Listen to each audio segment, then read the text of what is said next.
Everyone, and I mean everyone, asks me how to paint waves.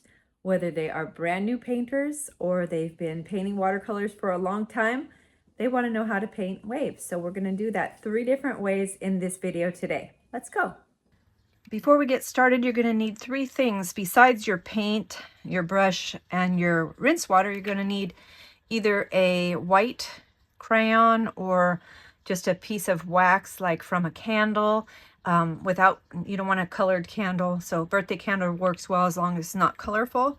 So white crayon, you're going to need some masking fluid. I like this brand, which is called Schminke, but any brand is okay. And also white gouache. This one is my favorite, Dr. P.H. Martin's. It's called Bleed Proof White. So you'll need those 3 things. Okay, so the first way to do the waves, which I think is the most predictable, is using masking fluid. So ahead of time, I put masking fluid on where I am trying to create a safe border of white where none of my blue paint will come in.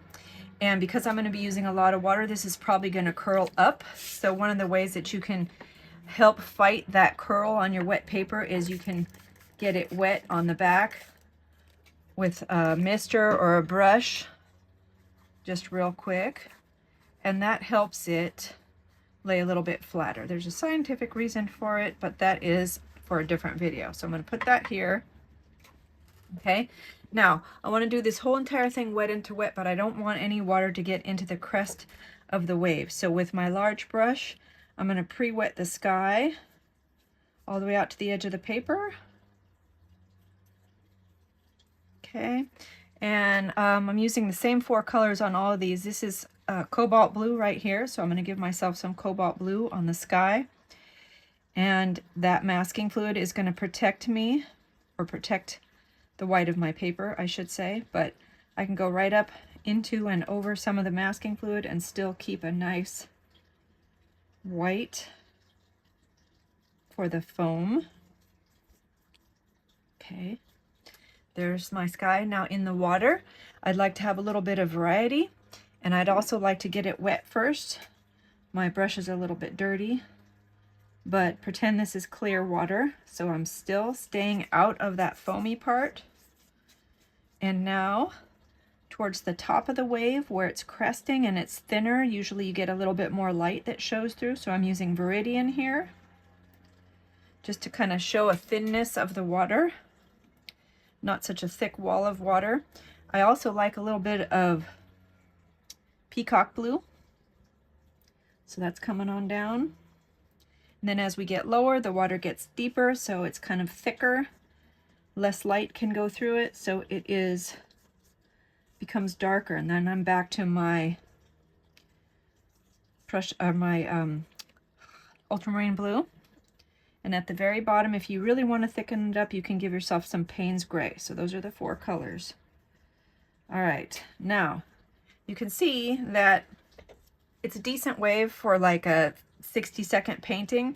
Of course, if I was really doing this, I'd spend more time, but we got to let this dry, and then I can take the masking fluid off later. So let's move this one aside. Wait, by the way, this is the masking fluid that I use. It's Schminke brand. I love this brand. It's great. The next one is with a white crayon. You don't have to have white. You can just use wax, like a birthday candle that is not colorful, but just any kind of wax crayon. You have to really rub and press hard on here so that you get enough wax on your paper to repel the paint. The thing about the wax one is that you can never change it because that wax is just on there.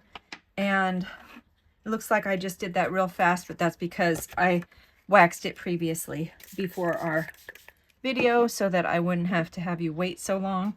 Again, my brush is dirty, but it's the back, so we don't care. So I'm getting the back wet, help it to lay flat. Same scenario as we did before. I'm going to use ultramarine blue up here at the top. You could pre-wet that and do this wet into wet, or you can do it on dry paper. And you'll be able to tell as we get down towards that wax, but I'm telling you, it's more tricky because kind of have to get your face down on an angle just to see where the wax ended. And you can kind of tell as you're painting over it that you'll see some skips. See how up here at the top I waxed that and my paint is not going past that area. Down here I must have gone way farther down. Okay, so there's my sky. Down into the lower part I also did some streaks of wax in there where I wanted to have kind of foam. So again, here is Viridian, and it's pretty difficult for me to tell where my wax is. If you were doing this on your own, I'm sure you'd probably be going a little bit more slowly. I went too far here, so I'm going to blot that. And then really watching for where that wax is. But this is just, you know, quick sample. Okay, so there was Viridian. Then I went into Peacock Blue. People ask me about Peacock. I usually use Daniel Smith colors, but Peacock is a Holbein color. And so if you're looking for it, it's Holbein. And then here is Ultramarine again. We can go all the way down to the bottom. Again, you could have done this wet into wet or on dry paper. Here you can start to see my little streaks of foam. And sometimes you may want to like kind of help the paint out a little bit because maybe you didn't get all the way up into the wax. So it's really tricky, this one is. Okay, and then if you want darker water, you get some Payne's Gray down at the bottom. Okay, so we're going to come back to all of these again for the next part of it, but this is how you get started. So let's set this one aside. And then the last one is the most spontaneous because there's no wax on here. There's no masking fluid on here. It's just all you, baby.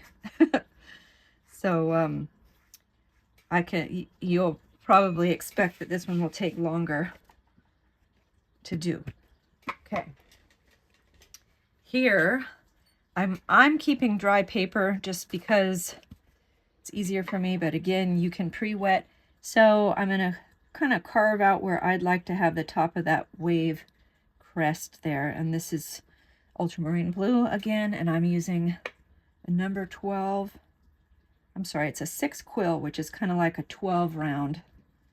This is a Princeton brush. And then once I carve that out, then I can continue on up the page. If you're a slow painter, pre-wetting some of this will help you not have brush marks, but also using a really big brush gets the paint on faster and helps you not have brush marks that way too. All right, so there's where the foam is. Then I got to rinse out and underneath the foam. Remember I started with Viridian, and let's see here, we're going to go kind of like this. I'm just trying to have it be really, you know, nice, I guess you could call it lacy edge or rougher edge, foamy edge. Okay, so here the water is thinner, so that's why we have this green. It reflects the light a little bit differently. Maybe I want to pull it up just a little bit more right in here. Then I'm going to switch over to Peacock right about here. Try not to force those paints together. Let them blend on their own because it becomes much more interesting. Here's Ultramarine.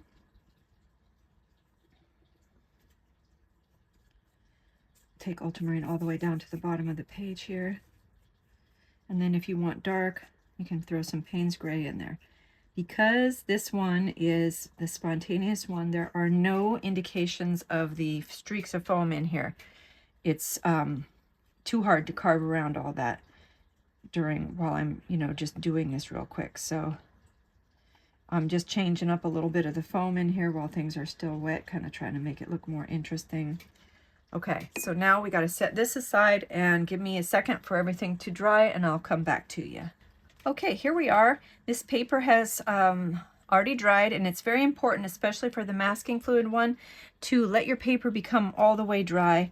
because if you try to remove masking fluid when your paper is still wet, you could damage the paper, you could tear it, and we don't want that. So it needs to be all the way dry.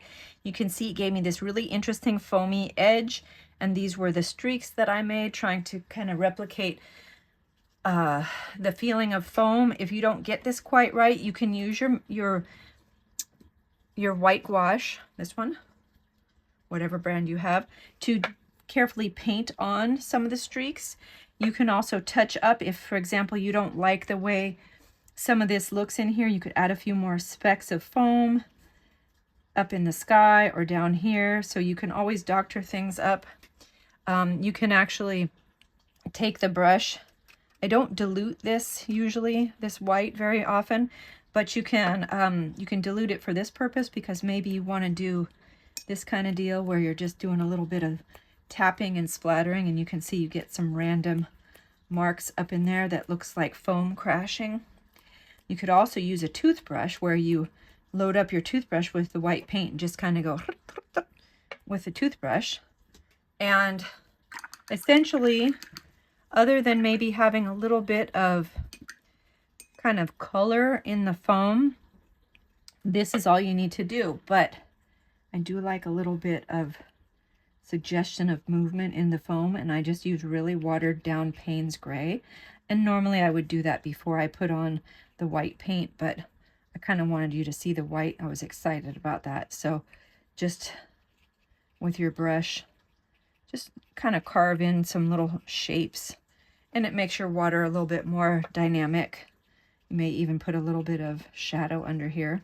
Okay, so that was way number 1 with the masking fluid. It's practically the same exact thing for this one, so I probably don't have to do the whole deal for you again. But again, if you didn't like the way your foam came out here, you can use a small brush and just kind of drop some in. The image that I showed you at the very beginning, that wave took forever. Whoops, I don't like that. That wave took forever. It took me a couple weeks to do that in a class, so it's probably got at least 2 hours in on it. So these are, you know, just little quick guys. Another thing that you can do too is you can use the side of your brush and you can kind of scrape a little foam on and sort of mess it up with your finger if you like that look. And again, you'd want to carve in maybe some movement in your wave with a little bit of Payne's gray. Again, you could use your finger to mess it up. Okay, so when you look at yours, remember, you did this in a short amount of time, or at least I did. And so they are not going to look as detailed as the one on the picture. And then here's our third one. This one was just straight watercolor. There's nothing on it but watercolor.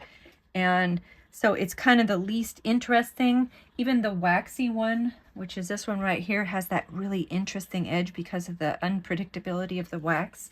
So this is where you can come in with your brush and doctor up the foam, the edge of the foam, make it more interesting, splash it so you have spray on there.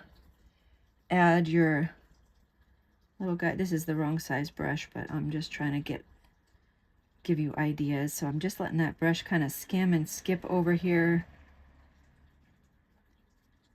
So it's kind of fun to fling your brush at this. Make sure you don't have anything important nearby, and also have a Kleenex in case you splash something that you don't like the way it looks. Okay, so let's line them all up real quick for the final show here. And I'll do them in the order that I showed them to you. So here we go. We have them all together. Let's make sure everybody has space. Okay, this was the one with masking fluid.